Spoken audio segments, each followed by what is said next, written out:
Hello class. I want to do a brief introduction about Chapter 16, then we'll have two other videos that get into some of the deeper concepts. Okay, the other videos will be on Mal and I'll just kind of talk through them. This part is just an overview, so I'm going to use PowerPoints. Okay, so basically we have two types of securities. We're looking at investments in this chapter. So companies invest in other companies. And what we're going to do is divide that into two different categories: debt securities and equity securities.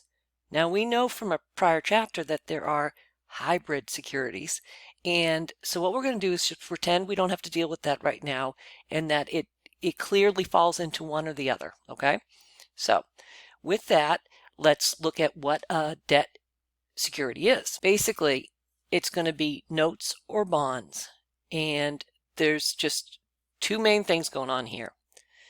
The investor will give money at the beginning of the term. They often will be paid interest over the course of the term, and then they receive their money back at the end.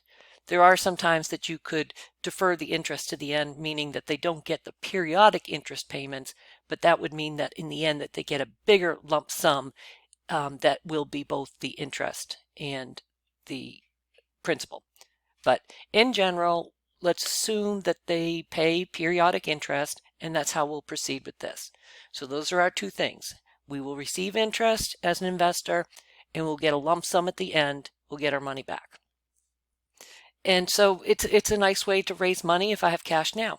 Okay, so let's take a look at what equity securities are. Equity securities are when one company buys or a person, investor, buys preferred or common stock in another company. And when investors do this, they're looking for returns. What kind of returns are they getting? They're going to maybe get periodic dividends, and then also what they're getting is that capital appreciation that happens is that as the price rises, hoping that the stock price rises over time, then the investor will benefit from that increase in stock price, right? Okay, so that's it. Those are two basic ones. And the problem is that when we account from an investment side, we are going to have to classify those debt investments in one certain way and the equity investments in another way. And then the way we classify determines the accounting. So we'll get ready and we'll do some debt security accounting now.